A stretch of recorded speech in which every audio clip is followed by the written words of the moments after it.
चलिए बेटा, आवाज आ रही है? नहीं आ रही।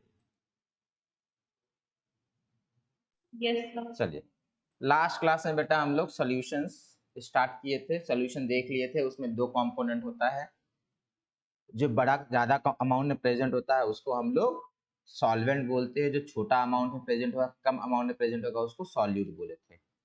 फिर हम लोग डिस्कस किए थे बेटा, फिर से म्यूट हो गया। चलिए, फिर हम लोग binary, ternary and quaternary solution discuss किए थे। बाइनरी में दो कंपोनेंट होगा, सॉल्वेंट को कंपोनेंट की तरह काउंट करेंगे। क्वाटर्नरी में 4 कंपोनेंट होगा, मतलब 3 सॉल्यूट और 1 सॉल्वेंट। फिर हम लोग बात किए थे gaseous, liquid and solid solution की। कुछ एग्जांपल दिखाए थे, बोले थे एनसीईआरटी में जैसे लिखा हुआ है वैसे ही ध्यान रखना है। For example solid in gas, answer याद रखिए कैम्फर इन नाइट्रोजन होता है। फिर बात की थी लिक्विड सॉल्यूशन की, तो लिक्विड में तो उतना प्रॉब्लम नहीं आया था लिक्विड में, क्योंकि हम लोग डे टू डे लाइफ में, कॉमन लाइफ में बहुत ज़्यादा लिक्विड वाला सॉल्यूशन यूज करते हैं। फिर बात करेंगे सॉलिड सॉल्यूशन की। सॉलिड सॉल्यूशन में बेटा बताए थे कि सॉल्यूशन ऑफ हाइड्रोजन पैलेडियम, ये अगर ऑप्शन आए तो इसको लिखिएगा गैस इन सॉलिड। ठीक है, एक्चुअल में ये सॉल्यूशन नहीं है, एक्चुअल में ये कोलाइड होता है, बट क्योंकि एनसीईआरटी में मेंशन है एग्जाम्पल के अंदर, तो इसको यही मान के चलेंगे। नेक्स्ट, फिर आएगा सॉलिड इन सॉलिड, तो कॉपर डिजॉल्विंग गोल्ड। नेक्स्ट, फिर बात किए थे why there is difference in colour, तो हम लोग डिस्कस किए थे कि this is more concentrated, this is less concentrated. तो डिस्कस हुआ था कि कंसंट्रेशन है क्या। कंसंट्रेशन क्या है बेटा, न्यूमरेटर बाय डिनोमिनेटर। न्यूमरेटर में सॉल्यूट होगा और डिनोमिनेटर में सॉल्वेंट भी होगा और सॉल्यूशन भी होगा। मोस्ट ऑफ द टर्म में सॉल्यूशन होता है, किसी किसी कंसंट्रेशन के टर्म्स में सॉल्वेंट होगा। ऊपर अमाउंट ऑफ सॉल्यूट, नीचे अमाउंट ऑफ सॉल्वेंट। अब सॉल्यूट का बेटा क्या हो सकता है, मास हो सकता है, मोल हो सकता है, वॉल्यूम हो सकता है। सॉल्वेंट का भी मास हो सकता है, मोल हो सकता है, वॉल्यूम हो सकता है। तो ऐसे करके बेटा हम लोग के पास बहुत सारे कंसंट्रेशन के टर्म्स बनेंगे। तो इसका डेफिनेशन एज सच नहीं है, अगर फिर भी लिखने बोले तो लिखिएगा amount of solute present in per unit solvent और solution. Next, type of concentration सारा डिस्कस हुआ था, mass percentage, volume percentage, mass by volume percentage, PPM, mole fraction and molarity. चलिए, इसका यूनिट होगा बेटा, इसका यूनिट है, जल्दी से बताएंगे। यूनिटलेस। काम क्यों नहीं करता?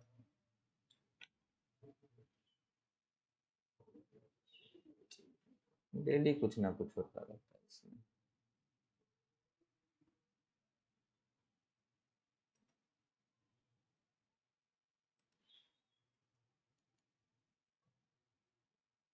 अरे यार, चलिए,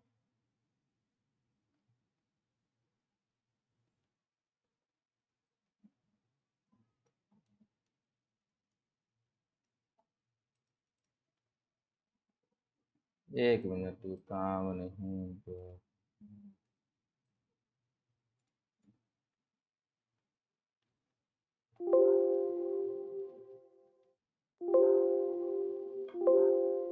रिकॉर्डिंग ऑन है।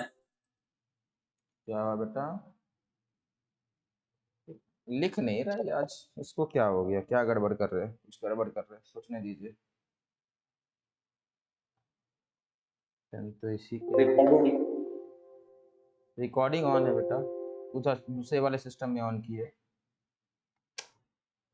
आज इसको क्या हो गया?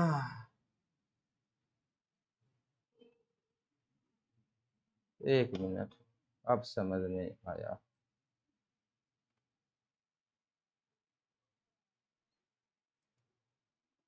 एक मिनट, समझे।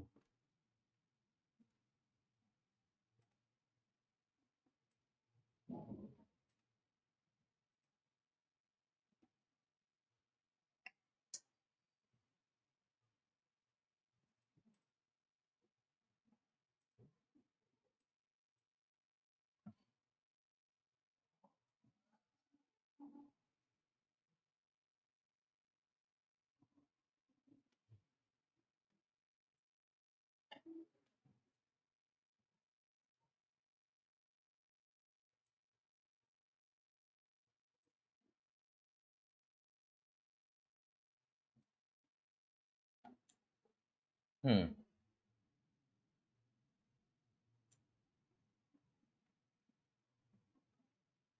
चलिए, काम कर रहा है, बढ़िया।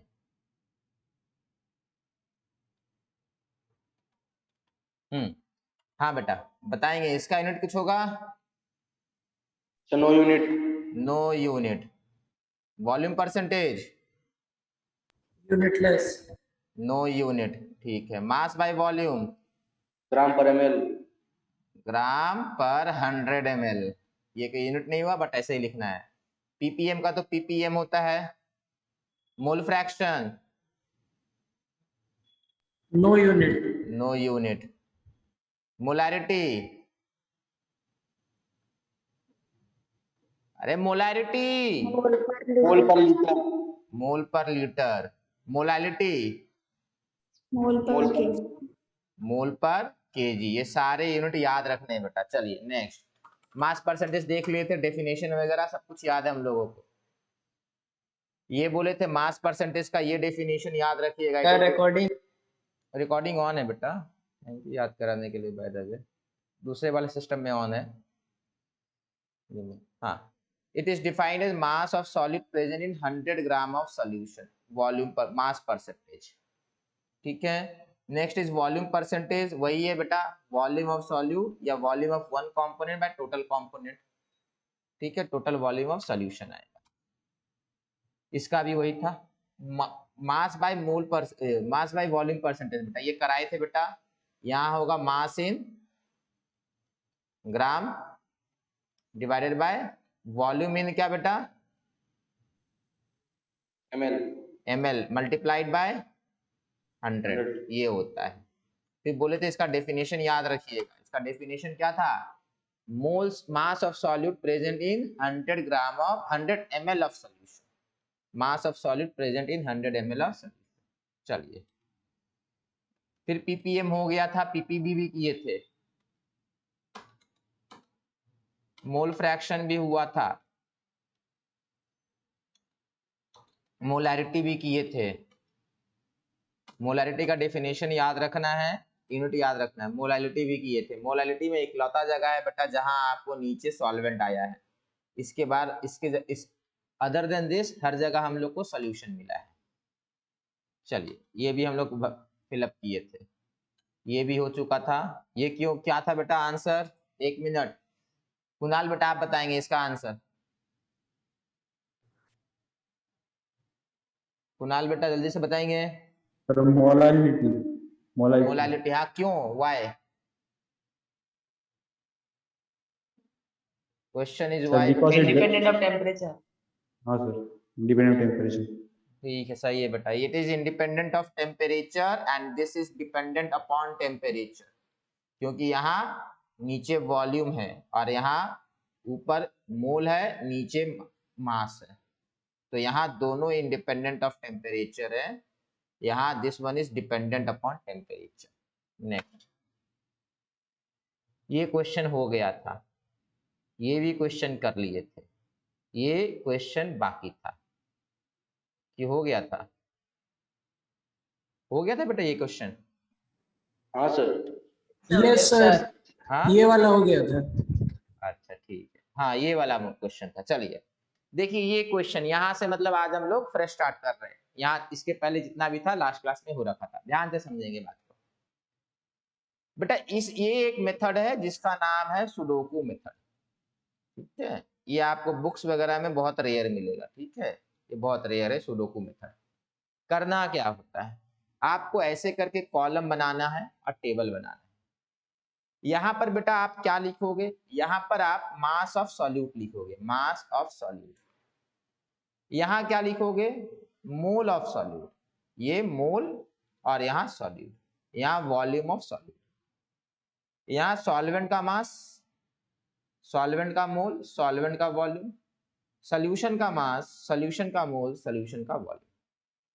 ये आपको फिल करना होता है। अगर ये फिल करना सीख जाएंगे तो हर क्वेश्चन बन जाएगा। इसमें आपको लगेगा कि ये क्वेश्चन के लिए ये रिक्वायरमेंट नहीं है बेटा, ये क्वेश्चन जो है इसके बिना बन जाता है, बट फिर भी इससे हम लोग करेंगे। चलिए, क्वेश्चन है calculate mass percentage of benzene. तो यहाँ सॉल्यूट कौन है बेटा? Benzene and CCl4। एक मिनट, क्वेश्चन है मास percentage of benzene and CCl4 if 22 gram of benzene is dissolve in 122 gram of carbon tetrachloride. तो सिंपल सा बात है बेटा, आप बेंजीन को ये मान लीजिए, मान लेते हैं बेंजीन अपना वो है, बेंजीन है ये सॉल्वेंट सॉल्यूट, और CCl4 अपना सॉल्वेंट है। तो क्वेश्चन क्या दिया है बेटा, क्वेश्चन दिया है कि mass percentage of CCl4 and benzene if 22 gram of benzene, कितना gram, 22 gram, is dissolve in 122 gram of CCl, 122 gram of CCl। Clear है? ये क्या मांगा है, मास परसेंटेज मांगा। तो व्हाट इज मास परसेंटेज, पहले वो समझो। Mass percentage is equal to mass of benzene by total mass into 100%। मतलब बेटा यहां पर आपको ये मास ऑफ बेंजीन चाहिए। अब मास ऑफ बेंजीन कहां पर है, मास ऑफ बेंजीन बेटा ये वाला रहा, this is mass of benzene.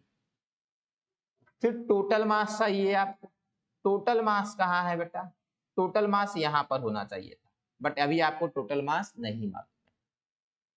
Total mass निकल सकता है, दोनों को ऐड कर देंगे, बहुत बढ़िया, दोनों को ऐड कर देंगे तो आएगा 144 ग्राम, बस हो गया। ये क्वेश्चन कीजिए, डेटा लिखिए, इसको कीजिए। अभी इसमें और भी क्वेश्चन करने वाले हैं, तो सेम डेटा रहेगा, अभी देखिए आगे बढ़ेंगे इसमें।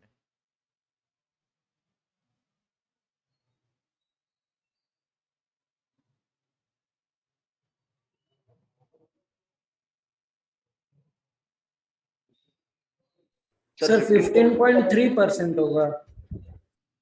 सर 15.2 आ रहा है सर। ठीक है बेटा, बढ़िया है। चलिए इसका आंसर हो जाएगा 15.3% अप्रोक्सीमेटली, या 15.2%। तो बेटा एक का किसका मास परसेंटेज है, ये बेंजीन का mass percentage. This is mass percentage of what, benzene. ये बेंजीन का मास परसेंटेज है। अब किसका निकाल, क्या बेटा, सर CCl4 का परसेंटेज 84 आ रहा है। हाँ बहुत बढ़िया बेटा। क्या करेंगे, CCl4 का निकालने के लिए 100 से माइनस कर देंगे, 100 माइनस 15.3, दो ही लोग हैं ना इस कारण से, तो 84.7%। सबको क्लियर है ये?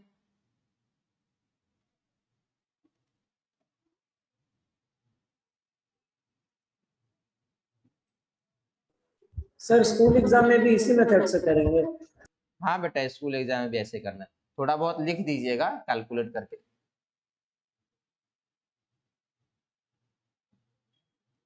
समझ में आया? हाँ सर। चलिए चलिए आगे बढ़ेंगे। आप समझो इसी क्वेश्चन में मैंने ऐड कर दिया, लेट्स से आपको बोल दिया मोलालिटी फाइंड, आ गई question, find molality of benzene. इसी क्वेश्चन में देखिए फाइंड मोलालिटी ऑफ बेंजीन, निकालिए बेंजीन का मोलालिटी निकालिए। तो बेंजीन का मोलालिटी निकालने के लिए आपको मोलालिटी का फॉर्मूला याद रखना होगा। ये मिटा दे रहे बेटा, ठीक है। मोलालिटी का फॉर्मूला याद था, क्या था मोलालिटी का फॉर्मूला,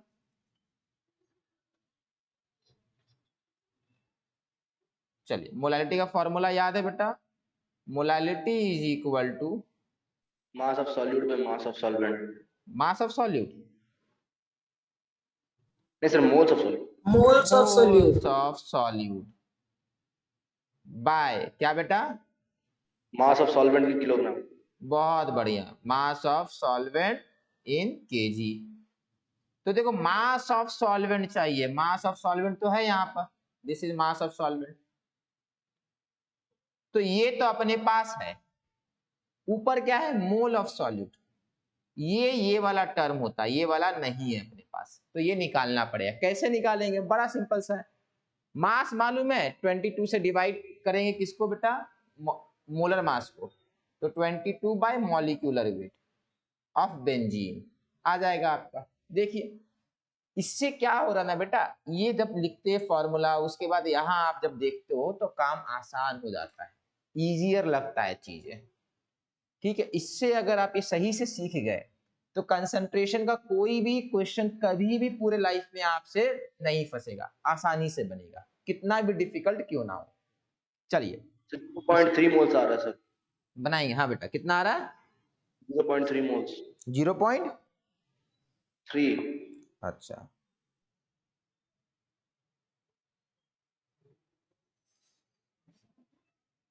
बेंजीन का होता है C6H6, C6H6 मतलब क्या बेटा, 12 इंटू 6 72 प्लस 6 कितना आया 78,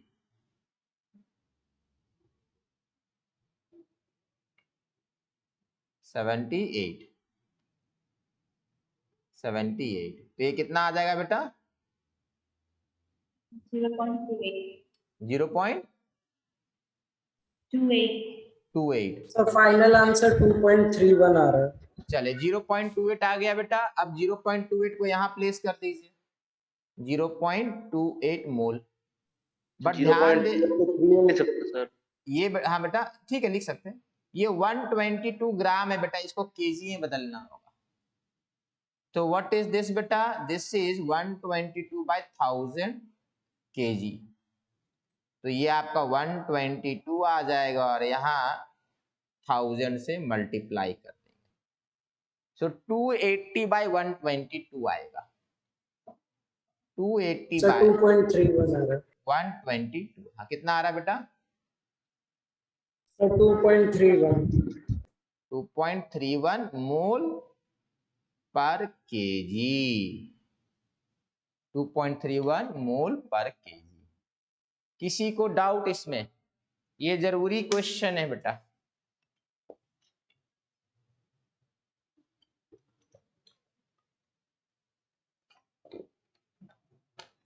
चलिए आगे बढ़ा जाए।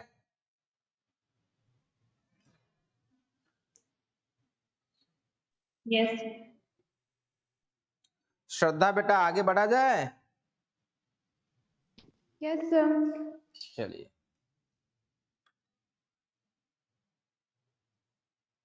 ये क्वेश्चन कीजिए, सिमिलर कॉन्सेप्ट से होगा, सेम कॉन्सेप्ट्स आपको लगाने हैं। Calculate mole fraction of benzene in solution containing 30% by mass in CCl4। पिछले बार भी बेंजीन था, इस बार भी बेंजीन है और CCl4 है। चलिए कीजिए।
चलिए जो लोग स्टार्ट नहीं किए, जिनको डिफिकल्टी हो रहा है बेटा, सुन लीजिए क्या करना है। थोड़ा सा बताएंगे, पूरा नहीं बताएंगे, ठीक है, सच दैट कि आप लोग का टाइम वेस्ट ना हो, समझेंगे बात को। दिया हुआ है 30%, क्या बाय मास है, क्या है बेंजीन है। तो बेंजीन कितना है बेटा 30%, तो CCl4 कितना होगा 70% होगा। मतलब 100 ग्राम अगर हम लोग लेंगे टोटल सोल्यूशन, अगर 100 ग्राम लेंगे सोल्यूशन 100 ग्राम लेट से, तो बेंजीन आएगा 30 ग्राम और CCl4 आएगा 70 ग्राम। यही डेटा हम लोग यहां पर फिल करेंगे।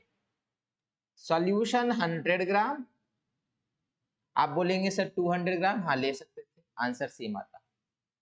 सॉल्वेंट है 70 ग्राम, सॉल्वेंट है आपका CCl4 और ये बेंजीन है C6H6 और ये 30 ग्राम। देखो अब यहां पर हम लोग का फिल हो गया है, तो अब ये वाला फिल कर सकते हैं, ये वाला फिल कर सकते हैं, तो मोल फ्रैक्शन निकल जाएगा बेटा। चलिए हिंट दे दिए है, बाकी लोग बनाइए। सर बनाना आंसर 0.46 होगा। देखते बेटा, बेटा जिनका जिनका आंसर आ जाए ना चैट में भेज दिया कीजिए।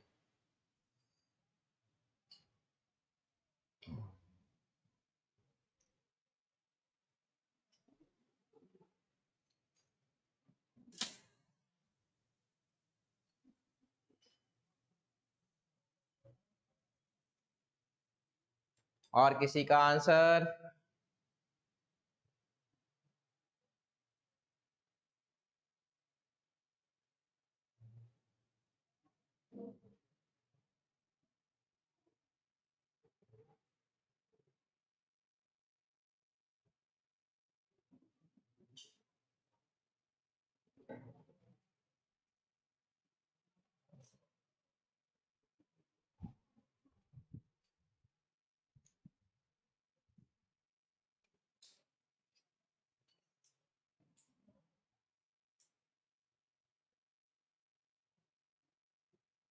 सही है आदित्य बेटा, तमन्ना बेटा, दोनों का सही है।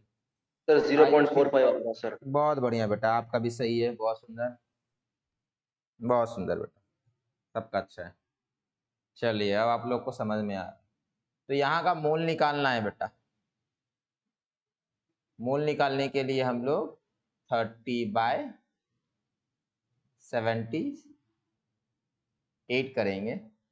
बेंजीन का मॉलिक्यूलर मास 78 होता है, इसका हो जाएगा 70/CCl4। क्लोरीन बेटा आपका 35.5 ग्राम होता है, तो CCl4 हो जाएगा 12 और ये इंटू 4 होगा, तो ये आया आपका 71, 142 और 12 154, दिस इज 154।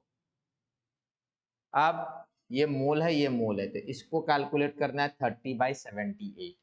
कैलकुलेटर बेटा आपको पहले ही बोले थे कि यहाँ पर अगर करेंगे, घर में बेटा जब अकेले बना रहे हो, प्रैक्टिस कर रहे हो, CBSE वाले हैं तो कैलकुलेटर मत यूज कीजिए, बट क्योंकि क्लास में बेटा आपका काफ़ी टाइम वेस्ट हो जाएगा कैलकुलेशन में, इसलिए हम लोग क्लास में कैलकुलेशन के लिए कैलकुलेटर यूज़ करेंगे, अदरवाइज आधा समय हम लोग यही करते रहेंगे। 70/154, तो दिस इज 0.45, तो ये कितना हो जाएगा 0.45 प्लस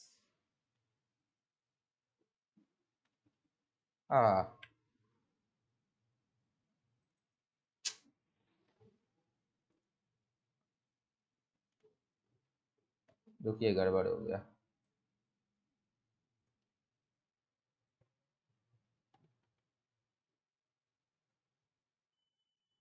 हाँ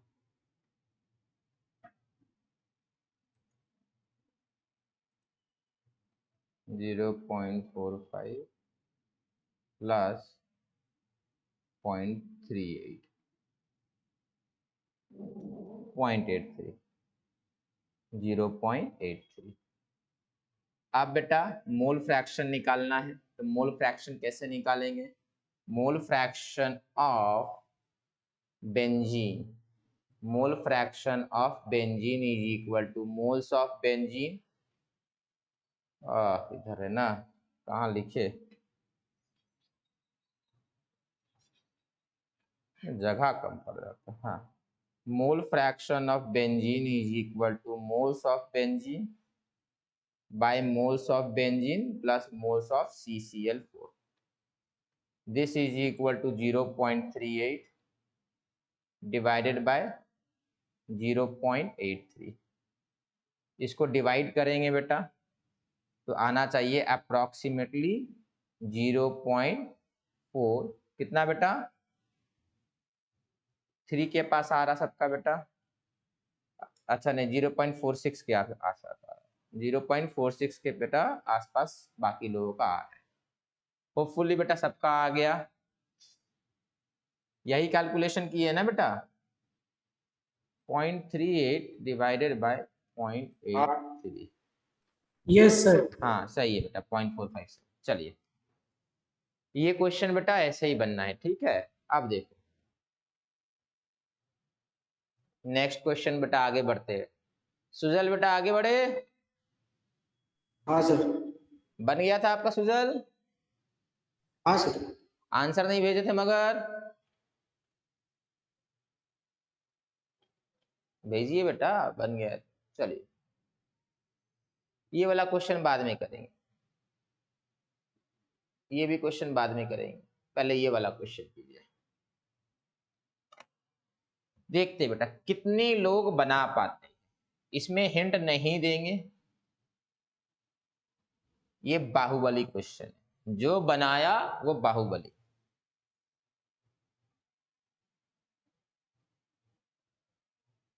क्वेश्चन लिख लेंगे ये वाला, ये क्वेश्चन लिखना है, ये क्वेश्चन लिखेंगे।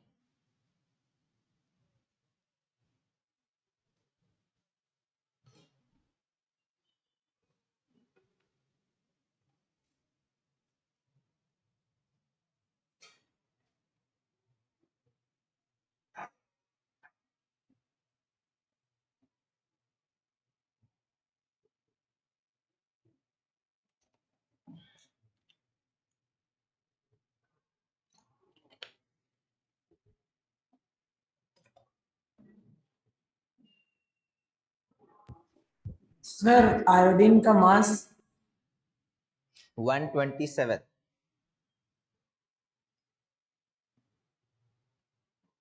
पोटाशियम का 39, पोटाशियम का एटॉमिक मास 39 ग्राम पर मोल, आयोडीन का 127 ग्राम पर मोल, ठीक है। ये है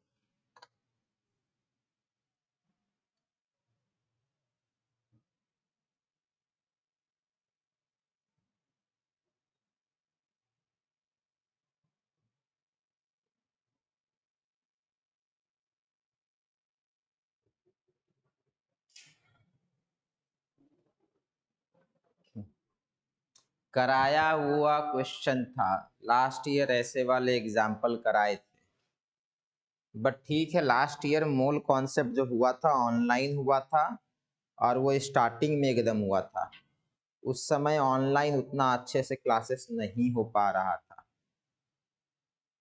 ठीक है। अभी मच बेटर सिस्टम है क्लासेस का, बट फिर भी तभी बेटा थोड़ा बहुत याद होना चाहिए। और अभी जो पिछला वाला टेबल से बनाए थे वैसे ही बनेगा, टेबल बनाइए और क्या निकालना है उसको लिखिए।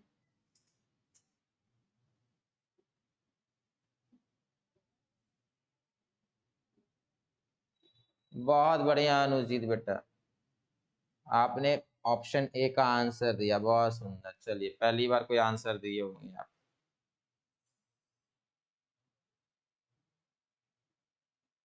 अभिरूप बेटा आपका भी सही है, बहुत सही।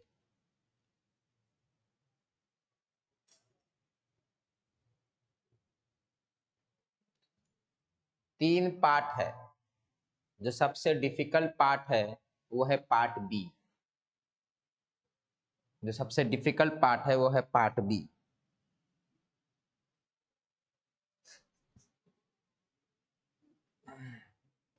पहला वाला हो जाएगा।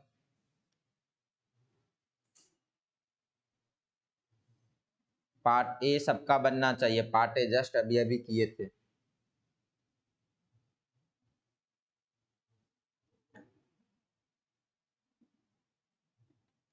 अमन बेटा आपका भी सही है, बहुत बढ़िया।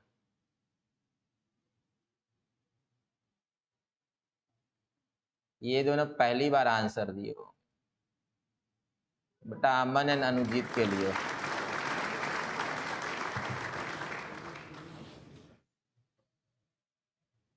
अभी बेटा आपका भी आंसर सही है, बट आप रेगुलरली आंसर देते हैं।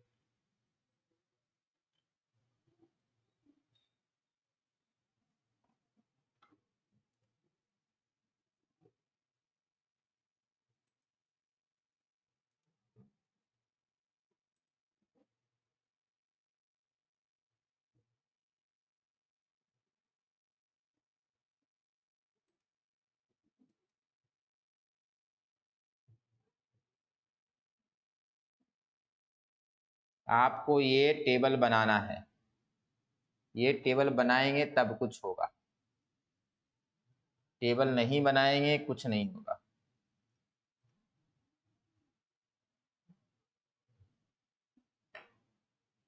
जो दिया हुआ है वो लिख लेते हैं, 20% by mass.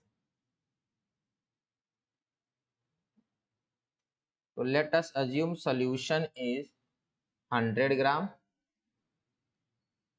then solute is Ki and solvent will be water बेटा। aqueous Ki बोला ना बेटा, तो aqueous का मतलब पानी होता है। तो 20 ग्राम ये Ki रहा, 80 ग्राम वाटर रहा।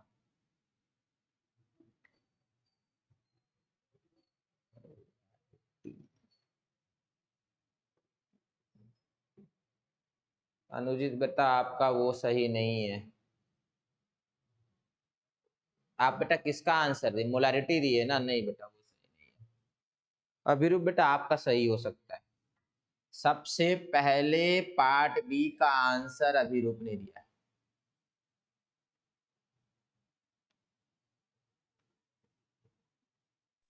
सर सेकंड वाला तो कैसे होगा? बता रहे थे, देखिए मूल यहां से निकालना होगा, इसका मूल हो जाएगा 20 बाय, ये कितना आने वाला है 39, 27, 16, 1 कैरी 4 6 166, 166 मोल, ये 80 बाय 18 हो जाएगा। ये लास्ट क्लास में निकाले थे, कितना मोल आता है बेटा ये 80 बाय 18? 4.6 मोल आएगा।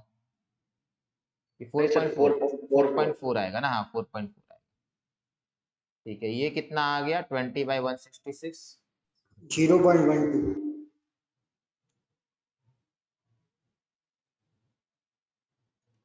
20 डिवाइडेड बाय 166। प्लीज बेटा कैलकुलेटर रखिएगा सब कोई, क्लास के बीच में कैलकुलेटर रखिए, क्लास के बाद मत रखिएगा ना, क्लास में बहुत टाइम हम लोग कैलकुलेशन में जाएगा। तो ये आ गया 4.54। तो mole fraction of Ki equals to 0.12 divided by 4.5, ये आएगा mole fraction. But mole fraction आ गया तो ये वाला पार्ट सी मैंने पहले कर दिया, पार्ट सी में समय नहीं लगा। अब मास परसेंटेज बेटा, सॉरी मोलालिटी, मोलालिटी क्या हो जाएगा? मोलालिटी होगा बेटा दिस बाय दिस, तो this is equal to 0.12 divided by 80 by 1000 बेटा, केजी में कन्वर्ट करना है, तो this is equal to 120 by 80, तो दिस इज, मेरा सही है ना कैलकुलेशन?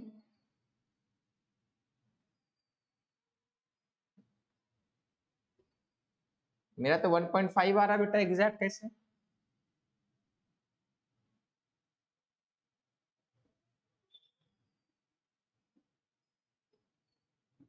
हाँ बताएंगे बेटा। हाँ सर 1.5 ही आएगा हाँ सर। सर 1.5 बाकी होगा। बाकी बाकी लोग 1.44 कैसे लिखे फिर? अच्छा नहीं 1.5 ही लिखे बाकी लोग, सही है सही है, 1.5 है, ठीक है बेटा। मोल फ्रैक्शन देख लीजिएगा कैलकुलेट करके, यहाँ पे मोल फ्रैक्शन हो जाएगा। चलिए अब बात है बेटा मोलैरिटी वाला, तो इसको थोड़ा सा आगे मिटा देते हैं, ये इरेजर मोलैरिटी का भेजना सही है। देखते हैं बेटा, मेरा भी देखेगा सर, हम भी भेज देते हैं। सबका देखेंगे बेटा सब। कैलकुलेट मुझे भी करना होगा ना बेटा, मैंने भी तो कैलकुलेट नहीं किया ना। चलिए देखेंगे, जिसका होगा बेटा मैसेज में टाइमिंग के साथ दिख रहा है ना, जिसका होगा उसको बाहुबली डिक्लेयर किया जाएगा। चलिए यहाँ देखेंगे मोलैरिटी में बेटा, अगर फॉर्मूला आपको लिखने बोल दिया जाए तो आप लिखेंगे molarity is equal to moles bye volume in litre, यही आपको लिखना है, और यहाँ लिखना है मोल्स ऑफ के आई, यही तो बात है। मोल्स ऑफ के आई तो आप तुरंत लिख देंगे, बोलेंगे क्या बड़ी बात है इसमें, 0.12 मोल तो है, इसमें कौन सी बड़ी बात है, कोई बड़ी बात नहीं है। बात ये है कि वॉल्यूम मतलब ये वाला वॉल्यूम ऑफ सॉल्यूशन, ये नहीं वॉल्यूम ऑफ सॉल्यूट नहीं, वॉल्यूम ऑफ सॉल्वेंट नहीं, वॉल्यूम ऑफ सॉल्यूशन। ये वॉल्यूम ऑफ सॉल्यूशन कहां से आएगा, तो समझो बात को। सॉल्यूशन का वॉल्यूम आप, हाँ बेटा बोलिए। हाँ सर मोलैरिटी 0.48 आ रहा है मोल टाइप पर कर लीटर। दीजिए ना बेटा, टाइम देख के बिल्कुल से बताएंगे किसका किसका सही है, टाइप कर दीजिए जो भी आ रहा है, ऑप्शन लिख के टाइप कर दीजिए, समझेंगे बेटा यहाँ पे सब कुछ। आपको ये वॉल्यूम भरना है। आप समझो बात को, आप यहां से वॉल्यूम नहीं भर सकते हो, क्यों नहीं भर सकते हो, क्योंकि के आई का वॉल्यूम आपको नहीं पता। वाटर का चलो आप लिख भी सकते हो, वाटर का आप लिख भी सकते हो, क्योंकि वाटर का डेंसिटी हम लोग अज्यूम कर लेंगे तो 80 ml लिख लेंगे, बट ये बेटा नहीं करना है, ठीक है, यहाँ कुछ नहीं भरना है, आप यहां से यहां पहुंचोगे। अब बोलोगे सर मास से वॉल्यूम कैसे पहुंचेंगे, पहुंच सकते बेटा, कैसे, देखो density of solution is equal to mass of solution by volume of solution, implies that volume of solution is equal to mass of solution by density of solution। तो आपको यहां वाला मिल गया बेटा, कैसे, मास तो पता है कितना 100 ग्राम, डेंसिटी दे रखा है, ये वाला पार्ट डेंसिटी ये दे रखा है, तो आपका ये हो गया, this is equal to mass है 100 ग्राम, डेंसिटी है 1.202 ग्राम पर ml बेटा, ml ऊपर चला जाएगा तो वॉल्यूम आपका ml में आएगा, तो 100/1.2 आपका वॉल्यूम आएगा। तो अब वॉल्यूम कैलकुलेट करेंगे डिवाइड करके, 100 डिवाइडेड बाय 1. ये आ गया बेटा 83, this comes out to be 83.33। अब देखो यहाँ पर बेटा अगर पानी का वॉल्यूम होता तो क्या होता बेटा, पानी का वॉल्यूम 80 ml मानते, तो ये एक्स्ट्रा वॉल्यूम क्यों है, के आई के कारण आया, के आई ऐड करें थोड़ा सा एक्सपैंड कर सकता है, के आई का भी तो कुछ वॉल्यूम होगा ना थोड़ा बहुत। तो अब हम लोग को बेटा ये ml में मिला हुआ है, इसको लीटर में कन्वर्ट करेंगे, डिवाइड करेंगे, आंसर आएगा, दिस विल बी 83.33 लीटर करना है बेटा, याद रखिएगा, बाय 1000 लीटर, तो this comes out to be 120/83.33 litre moles per litre. देखिए आ गया, मैं देख लूं,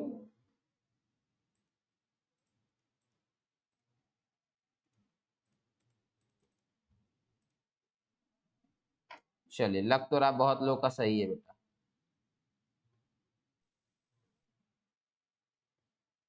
कोई सब कोई बनाए है ना बेटा, कोई चीटिंग मत कीजिएगा। चलिए टाइम आ गया बाहुबली डिक्लेयर करने। सर वो सॉल्यूशन का डेंसिटी है। हाँ बेटा, डेंसिटी ऑफ सॉल्यूशन दिया हुआ है। Okay sir.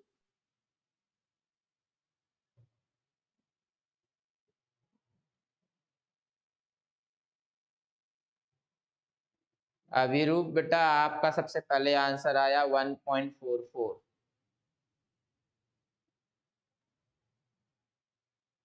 उसके बाद आया है आदित्य का, फिर अमन का, दीपान्विता का, आयुषी का। हाँ बेटा, इतने लोगों का आंसर आया। बताइए बेटा, आप लोग सब बाहुबली हो। चलिए, ये क्वेश्चन बेटा, इसमें आपके अगर ये क्वेश्चन आप बना ले रहे हो ना, तो आप इस टाइप के सारे क्वेश्चन बना सकते हो। बेटा कुछ नहीं करना है, 9 कॉलम्स एंड रोज है, 9 सेल्स है, उनको फिल कीजिए, आंसर आराम से आएगा, कोई टेंशन लेना ही नहीं है। चलिए, अब देखो ये सारे क्वेश्चन बेटा आपको बच्चों वाले लगेंगे। इसको कीजिए, टेबल से कर सकते हैं, ट्राई कीजिए टेबल से करने का।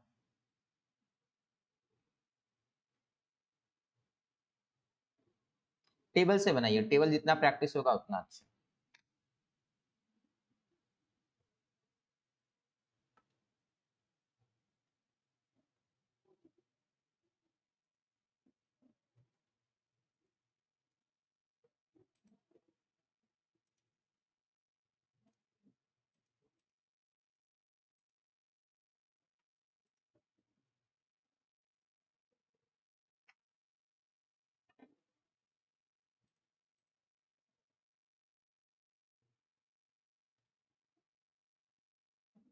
इस बार मोलालिटी दिया हुआ है,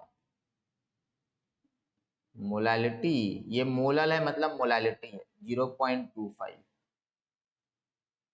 मोल per KG, mole per KG. This is equal to what, moles of solute by mass of solvent in KG, ये होता है। अब हम लोग क्या कर सकते हैं कि मास ऑफ यूरिया को x मान लें, मास ऑफ यूरिया को x मान लें, इसको x मान लेते हैं। तो मास ऑफ यूरिया कितना, x, 2.5 केजी का सोल्यूशन है, तो टोटल सोल्यूशन कितना, 2.5 केजी। अब सॉल्व कीजिए, हो गया।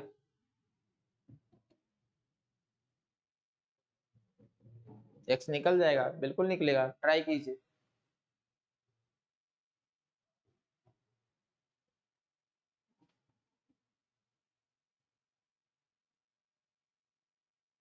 x आ जाएगा।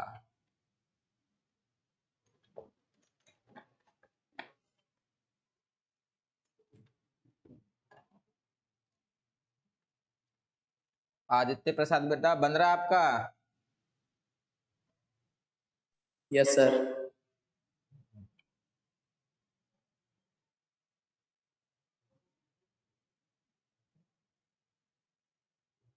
अंकुर बेटा, यस सर। सब बढ़िया, यस सर। सब समझ में आ रहा? Yes sir. सर मत। नंबर भी बढ़िया आएंगे फिर तो। हाँ सर। चलिए बढ़िया। कोई इस भरोसे में तो नहीं है ना कि अगले साल बोर्ड एग्जाम नहीं होगा? बेटा मुंगेरी लाल के हसीन सपने मत देखिए, बोर्ड एग्जाम होगा नेक्स्ट ईयर। चलिए अनुजीत बेटा आपका आंसर आया है, तमन्ना बेटा आपका आंसर आया है। देखते, सॉल्वेंट का मास हो जाएगा, इसको x केजी मान सकते, नहीं भी मान सकते, ये इतना कम होगा कि इसमें कोई फर्क नहीं पड़ेगा। देखो अगर हमको शॉर्ट करना है ना बेटा, मैं एक रिस्क लूंगा, मैं इसको अप्रोक्सीमेटली 2.5 केजी मान लूंगा। क्यों? मैं बोलूंगा कि सॉल्यूट एकदम नेग्लिजिबल है। अब बोलेंगे सर ऐसा कैसे बोल सकते हैं? देखो फाइनल कंसंट्रेशन 0.25 है मोलल, मतलब 1 kg सॉल्वेंट में 1 kg सॉल्वेंट में 0.25 मोल यूरिया है, मतलब तो यही है ना बेटा, 0.25 मोल यूरिया है 1 kg सॉल्वेंट में, तभी तो 0.25। इसका मतलब क्या है, 1 kg में 0.25 मोल से। अब 0.25 मोल का कितना ही वजन होगा, ये NH2 कितना ही भारी है, ग्राम में होगा। NH2CO NH2 का अगर हम मॉलिक्यूलर मास तो निकालना ही होगा, NH2CO NH2, this is 16 carbon plus oxygen 12 plus 16 28, तो ये हो गया 32 प्लस 60 आ गया, बहुत सुंदर सा आ रहा है।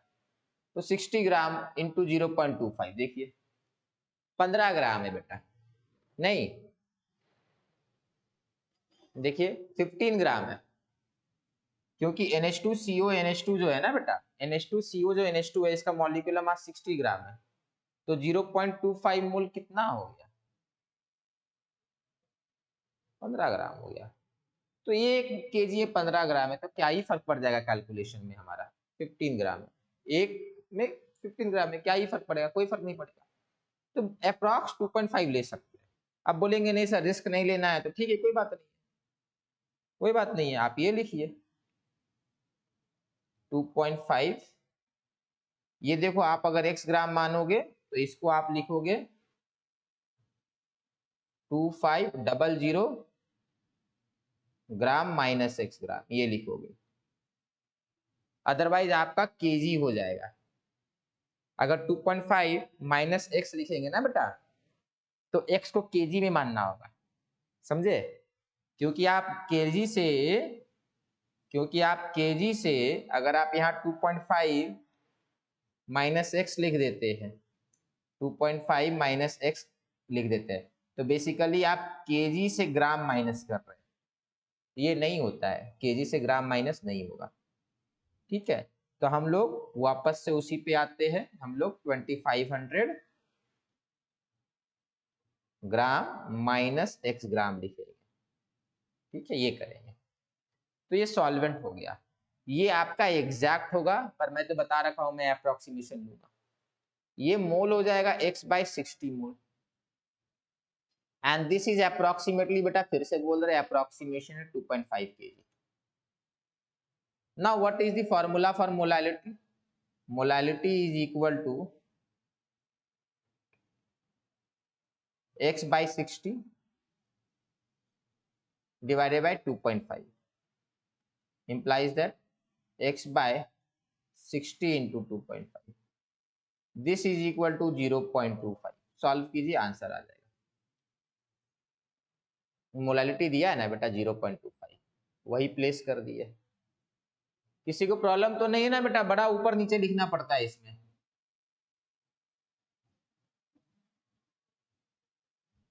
किसी को प्रॉब्लम बेटा इसमें? No sir. चलिए, काफी लोग का आंसर भी ऐसे आ रखा था। चलिए, किसका किसका, अनुजीत का, तमन्ना, संपूर्णा, अभिरूप, अमन, दीपान्विता, सबका सही है, बहुत बढ़िया बेटा। चलिए आगे बढ़ा जाए फिर तो। देवांशु बेटा, देवांशु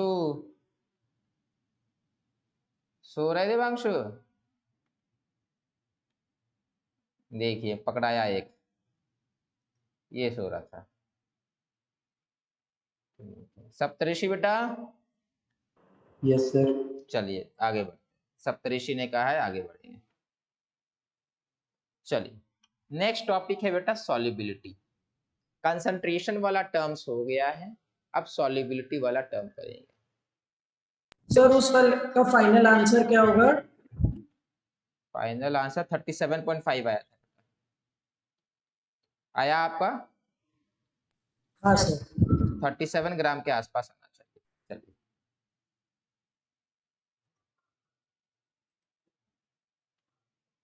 चलिए अब स्टार्ट होगा बेटा सॉल्युबिलिटी। देखो हम लोग सॉल्युबिलिटी बहुत पहले से करते आ रहे हैं, हम लोग को पता होता है पानी लेते हैं, पानी में नमक मिला देंगे, नमक अगर मिला देंगे, NaCl मिला देंगे, 1 चम्मच मिलाएंगे डिजॉल्व हो जाएगा, 2 चम्मच मिलाएंगे डिजॉल्व हो जाएगा। अच्छा बेटा ठीक है, कोई दिक्कत नहीं। हाँ आपके देवांशु, अंदर मेरे लिए गुस्सा है, आपके लिए मैं पप्पू हूँ, आपके लिए मैं अलग अलग गाली दे सकते हो, मगर मेरे अंदर आपके खिलाफ इतना सा भी क्रोध, इतनी सी भी नफरत नहीं है। ये म्यूट ऑल वाला बटन कहाँ चला गया? कौन था, कोई बताएगा?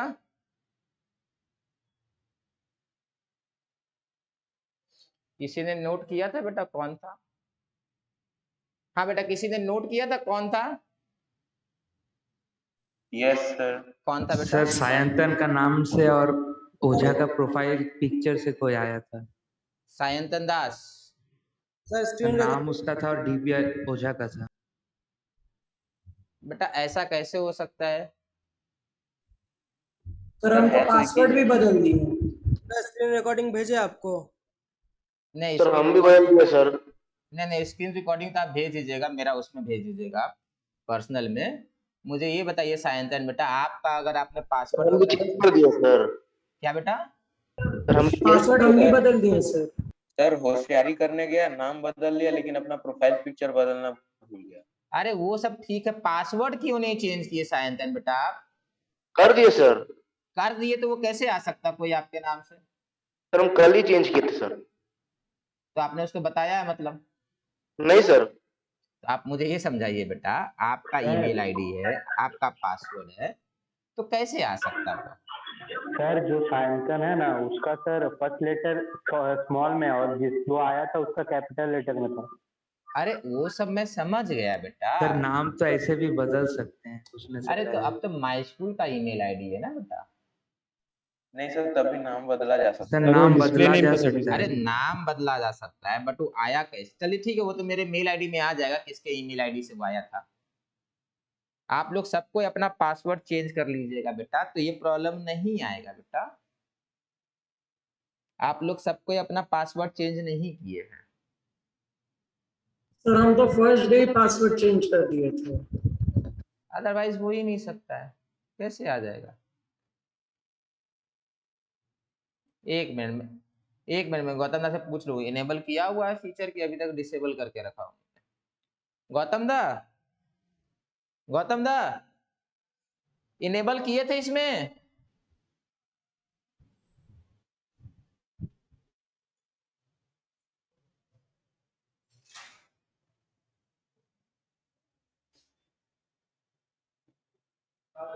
इनेबल किए थे इसमें वो वाला फीचर? हाँ पता नहीं, कोई आ गया, कैसे आया? मैं स्कूल का ईमेल आईडी कैसे मिला उसको? मीटिंग आईडी और पासवर्ड चेंज किए थे, कोई दूसरा बच्चा तो नहीं आया किसी और क्लास का 11 से? देख लीजिएगा इसको। नहीं कुछ किया नहीं। चलिए बेटा ठीक है, एनेबल वेटिंग रूम एक हाँ ठीक है। चलिए बेटा प्लीज जो लोग नहीं किए हैं वो प्लीज अपना पासवर्ड चेंज कीजिए, अदरवाइज कभी लॉगिन हो ही नहीं सकता है। फिर आप लोग में से कोई कर रहा है, एक दूसरे के लिए एंट्री कर रहा है। चलिए यहाँ स्टार्ट करेंगे सॉल्युबिलिटी। सॉल्युबिलिटी समझेंगे बेटा, हम लोग बहुत पहले से करते आ रहे सॉल्युबिलिटी के बारे में। सॉल्युबिलिटी बेटा हम लोग को पहले से मालूम है, पानी लेना है, NaCl लेना है। फिर करते क्या है, 1 चम्मच NaCl मिलाएंगे डिजोल्व कर जाएगा, फिर एक और चम्मच ऐड करेंगे डिजोल्व कर जाएगा, फिर 1 चम्मच ऐड करेंगे डिजोल्व कर जाएगा। एक पॉइंट के बाद बेटा डिजोल्व करना बंद कर देगा, तो उसको हम लोग बोलेंगे कि सोल्यूशन जो है अब और NaCl डिजोल्व नहीं करेगा, और उस कंडीशन को हम लोग बोलते आए हैं सैचुरेटेड सॉल्यूशन। Saturated solution. आप समझो बात को। एक और चीज हम लोग किए थे कि अगर डाइल्यूट सॉल्यूशन है अपने पास, डाइल्यूट सॉल्यूशन है, इसमें NaCl स्मॉल अमाउंट में, तो अगर हम लोग एवापोरेशन के लिए इसको छोड़ देंगे, एवापोरेट कर देंगे इसको, तो सारा पानी चला जाएगा, नीचे क्या आ जाएगा, NaCl डिपॉजिट हो जाएगा। ये भी हम लोग जानते हैं। तो वही चीज है बेटा, सॉल्युबिलिटी का कॉन्सेप्ट यूज करके बेटा आपका जो कॉमन सॉल्ट है ना वो बनता है। ये जो फील्ड देख रहे हैं बेटा, ये आपका कोस्टल एरिया में होता है। कोस्टल एरिया में ऐसे वाले फील्ड होंगे जहां जो समुद्र का पानी है, सी वाटर है, उसको छोटे छोटे पॉन्ड बनाकर छोड़ दिया जाता है। 10 दिन 15 दिन के बाद पानी एवापोरेट करता है और नीचे जो सॉल्ट है वो प्रेसिपिटेट कर जाता है, और ये सारा सॉल्ट प्रेसिपिटेट किया हुआ है। ठीक है, अब ये देखिए, ये जो सॉल्ट होता है ना बेटा, जानने वाली बात है, टाटा सॉल्ट के पीछे लिखा रहता है वैक्यूम एवापोरेटेड। मैं आपको मीनिंग समझा दे रहा हूँ। टाटा वाला का कहना है कि मैं इस तरीके से, उनकी कंपनी, टाटा वालों का कहना है कि उनकी कंपनी ओपन में एवापोरेशन नहीं कराती है, खुले मैदान में एवापोरेशन नहीं कराती है, फैक्ट्री के अंदर वैक्यूम क्रिएट करके कराती है, सच दैट कि हाइजीनिक रहे, बीमारी वगैरह नहीं फैले, गंदगी ना फैले। पता नहीं इसके अंदर कौन, मतलब होता ना, कोई स्पाइडर मर जाएगा तो उसको भी ये लोग बेच देंगे पैक करके, ठीक है, बट वो भी करते होंगे नहीं करते होंगे गारंटीड नहीं है। चलिए वापस हम लोग अपने टॉपिक पे आते हैं। चलिए टॉपिक लिखेंगे बेटा सॉल्युबिलिटी। डेफिनेशन सॉल्युबिलिटी का लिखना पड़ेगा, एनसीईआरटी में सॉल्युबिलिटी का डेफिनेशन मेंशन है। चलिए आगे बढ़े। Solubility of a substance is the maximum amount that can be dissolved in a given amount of solvent at a given temperature. Maximum amount dissolved in given amount of solvent at a particular temperature. At a particular temperature. मतलब temperature change करेगा बेटा, temperature changes solubility क्या करेगा, change करेगा। याद रखिएगा, पूछेगा बेटा इस temperature, does temperature have any influence over solubility, तो आपको लिखना है yes, temperature will have a influence over solubility. किसी को डाउट बेटा इसमें?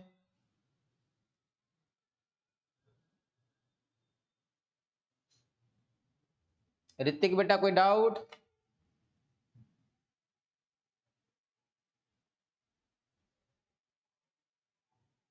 आवाज जा रही है बेटा? हाँ चलिए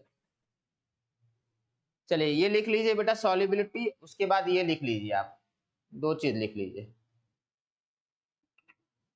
It depends upon, that is solubility depends upon nature of solute, solvent as well as temperature and pressure, सब कुछ के ऊपर डिपेंड करता है। It depend upon nature of solute, nature of solvent as well as temperature and pressure। यहाँ पर बेटा इससे क्वेश्चन ना ट्रू एंड फॉल्स में आएगा या चूज दी करेक्ट स्टेटमेंट में आएगा, चूज दी करेक्ट स्टेटमेंट में आएगा। जब से एनटीए ने बेटा लिया है ना रेस्पॉन्सिबिलिटी जेई मेन और नीट कंडक्ट कराने का, तो ट्रू फॉल्स वाले क्वेश्चन ज्यादा आ रहे हैं, और एकदम जैसे जैसे टाइम जाता जा रहा है ना बेटा, क्वेश्चंस का लेवल इजी होता जा रहा है। ये अक्रॉस हर जगह देखा जा रहा है, क्वेश्चंस का लेवल इजी होता जा रहा है।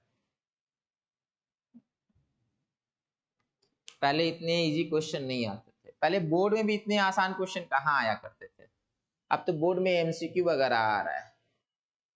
धीरे धीरे क्या होगा, पूरा पेपर एमसीक्यू हो जाएगा, फिर लास्ट में क्या होगा पता है, घर से बैठ के एग्जाम देने का सिस्टम आ जाएगा। चलिए ये आपने लिख लिया होगा, it depend upon nature of solute and solvent as well as temperature and pressure, ये लिखना जरूरी है बेटा। चलिए आगे बढ़ते हैं।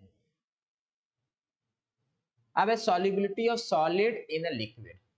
देखो तीन हम लोग देखेंगे, हम लोग solubility of solid in liquid देखा, फिर लिक्विड इन लिक्विड नहीं देखेंगे, फिर हम लोग गैस इन लिक्विड देखेंगे, गैस इन लिक्विड देखेंगे। जो गैस इन लिक्विड है ये बड़ा इंपॉर्टेंट है, सॉलिड इन लिक्विड भी इंपॉर्टेंट है, बट गैस इन लिक्विड से हम लोग को न्यूमेरिकल भी आएगा, न्यूमेरिकल क्वेश्चन भी हम लोग को करना पड़ेगा। सॉलिड इन लिक्विड में बस थोड़ा थियोरेटिकल नॉलेज रखना है। एक जो नॉलेज हम लोग को चाहिए वो ये चाहिए all solid are not soluble in all liquid. All solid are not soluble in all liquid, या every solid does not dissolve in a given liquid. हर सॉलिड कोई लिक्विड में डिसॉल्व होगा ऐसा नहीं है। फॉर एग्जाम्पल केरोसिन में thermocol, for example thermocol पानी में इनसॉल्युबल है, वाटर में इनसॉल्युबल है, बट यही थर्माकोल पेट्रोल में सॉल्युबल है, पेट्रोल में सॉल्युबल है। आप लोग ये जो फ्लोटर्स पहनते हैं ना, चप्पल फ्लोटर समझ रहे? अरे एक बहुत Yes, sir. मोटा चप्पल होगा, बहुत थिक होता है, बहुत थिक होगा, इतना मोटा होता है एकदम, सबसे मोटा वाला एकदम हल्का, उसको फ्लोटर्स बोलते हैं। उसको करते क्या है ना, रिसाइकल होने के बाद, या देखिएगा वो गार्बेज वाला वो जो रिसाइकलिंग वाले लोग होते हैं ना, वो लोग ले जाते हैं, उसको डिसॉल्व करते हैं, उससे ग्लू बनता है, उसी तरीके से थर्माकोल डिसॉल्व होता है पेट्रोल में। ये पेट्रोल में थर्माकोल डिसॉल्व हो रहा है, साइड में यहाँ देख सकते हैं बबल्स वगैरह बन रहे हैं, घर में ऐसे डिसॉल्व करके देख लीजिएगा, इजीली डिसॉल्व होता है। और उसके बाद ये जो लिक्विड हो जाएगा स्टिकी हो जाता है, ग्लू की तरह यूज कर सकते हैं इसको, ठीक है। चलिए, every solid does not dissolve in a given liquid, तो कौन से सॉलिड किस में डिसॉल्व करेंगे? तो इसके लिए एक बड़ा इंपॉर्टेंट कॉन्सेप्ट है, like dissolves like. Now what is like dissolves like? Like dissolve like, जो जैसा है वो वैसे को डिसॉल्व करेगा, जो जैसा है। अब कौन कैसा है? देखो यहां पर आपको बोलना है polar dissolves polar, means polar liquid will dissolve polar solid, polar liquid dissolves polar solid, and non-polar liquid या solvent dissolves non-polar solid।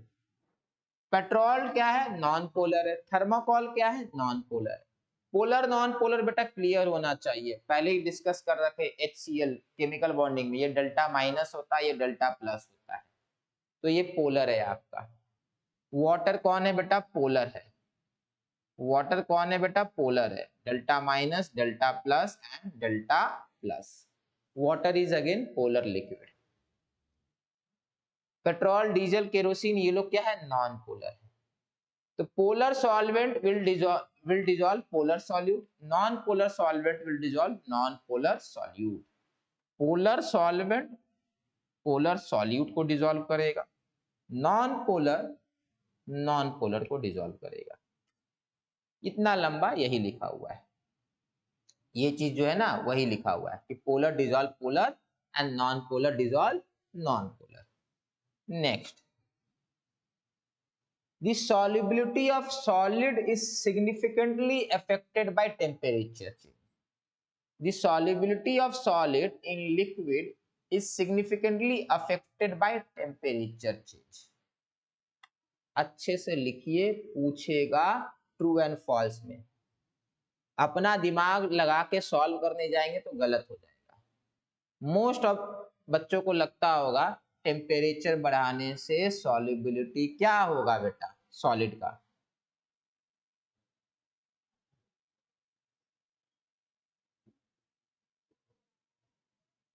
अमन बेटा बताएंगे?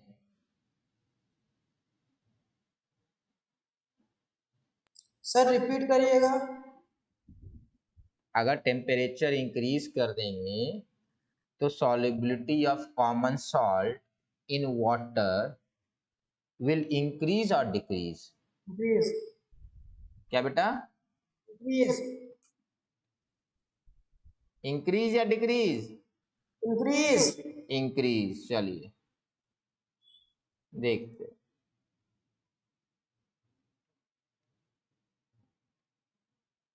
ये है 30 डिग्री सेल्सियस, ये है 60 degree Celsius.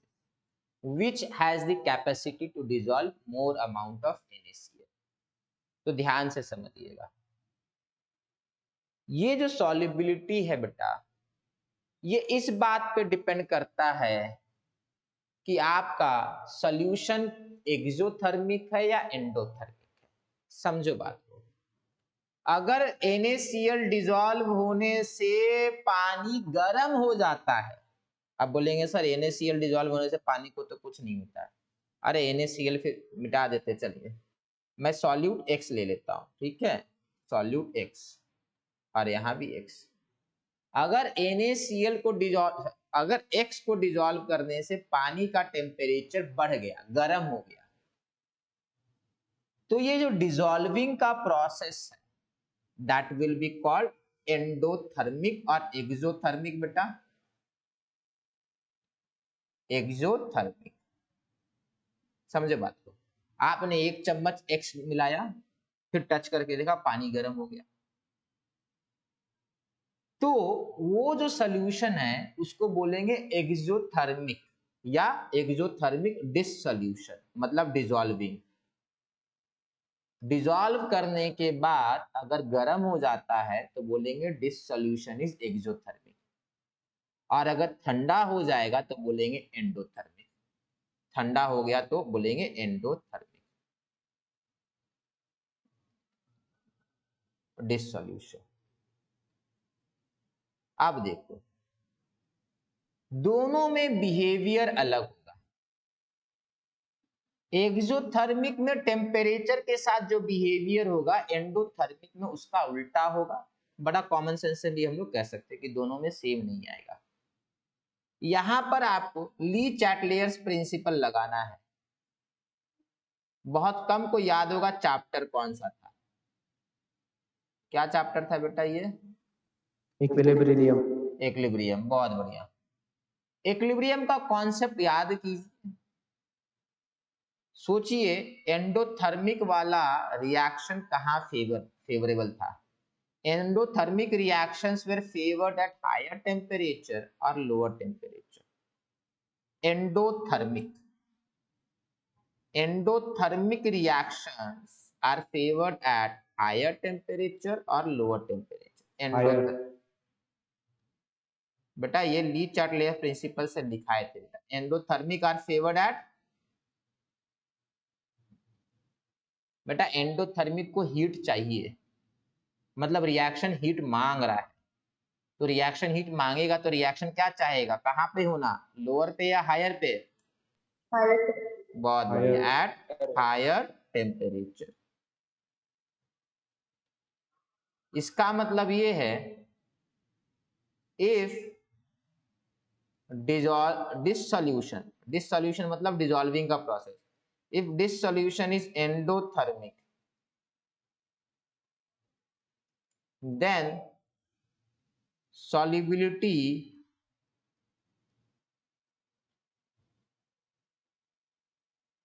with increasing temperature क्या होगा बेटा? solubility क्या होगा? यहां पर क्या लिखना है बताइए? इफ डिसॉल्यूशन इज एंडोथर्मिक मतलब सॉल्यूशन एंडोथर्मिक है, हीट मांग रहा है, then solubility will increase with increasing temperature or decrease? Sir increase. बहुत बढ़िया बेटा, जिनको जिनको इंक्रीज समझ में आया बेटा बढ़िया बात है, इंक्रीज करेगा। अरे सिंपल सी बात है, आपको हीट चाहिए होगा, आपको हीट चाहिए तो आप क्या फेवर करोगे? आप हायर टेम्परेचर पे रहना फेवर करोगे ना compare to lower temperature. Simple सी बात है। आपको समझो कि आपको ठंडा लग रहा है, आपको हीट एब्जॉर्ब करना है सराउंडिंग से, तो आप क्या चाहोगे? आप हायर टेम्परेचर पे जाना चाहोगे। वही बात है, फेवर कहाँ होगा? Higher temperature. तो this solution is endothermic, then solubility higher temperature पे ज्यादा होगा, लोअर टेम्परेचर पे कम होगा। ये लिख लेंगे बेटा, ये पूछेगा this is solubility of solid in liquid के लिए, याद रखिएगा सबके लिए अलग अलग होता है। This is solubility of solid in liquid के लिए।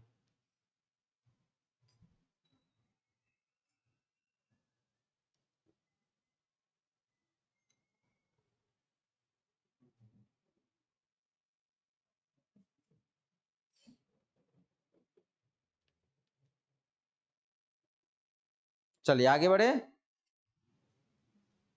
Yes, sir. बेटा if this solution is exothermic, बेटा if this solution is exothermic, decrease हो जाएगा। लिख लीजिए, दोनों लिखना है।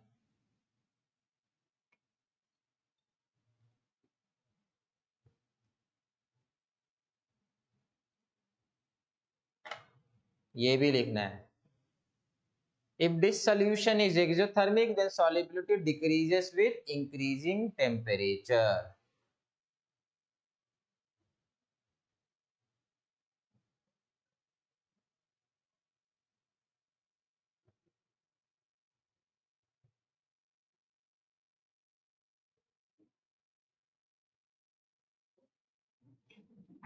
चलिए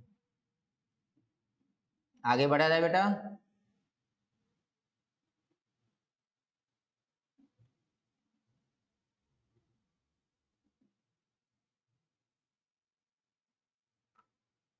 Pressure does not have any significant effect on solubility of solid and liquid. Pressure increase कर दीजिएगा तो कोई सिग्निफिकेंट इफेक्ट नहीं है, लिख लेंगे।